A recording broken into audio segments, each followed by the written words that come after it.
Ce n'est pas n'importe quelle paix que le disciple doit promouvoir, parce que ce n'est pas n'importe quelle paix qui épanouit l'homme, le libère et fait de lui un homme véritable. Seule la paix de Dieu et son impact social peuvent réaliser cela. Seule, elle atteint l'homme au niveau du cœur. Le problème n'est pas d'édifier vaille que vaille un ordre social dans lequel on puisse vivre ou survivre, mais de répondre à l'angoisse de l'homme. Sans doute, aucune réponse à cette angoisse ne sera entendue si l'homme est démuni de tout. Alors, ses besoins l'assaillent et étouffent ses désirs les plus profonds. Pour qu'un homme soit un homme, il lui faut une vie humaine, une responsabilité politique, un équilibre social. Mais cela étant acquis, ce qui est loin d'être le cas pour tous, hélas, on ne peut répondre à son appel qu'en rejoignant son angoisse.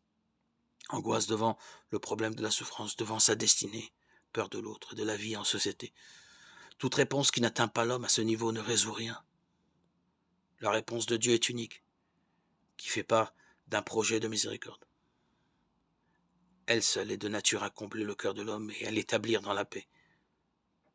Le chrétien ne peut ignorer cela et son engagement doit consister à établir les dialogues et édifier les structures aptes à servir de véhicule à cette paix unique, fondamentale, indispensable.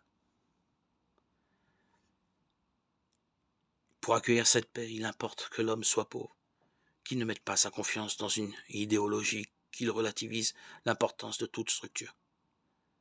Il faut qu'il se sache obligé de recourir à un autre, qu'il accepte ses limites et les limites de son action.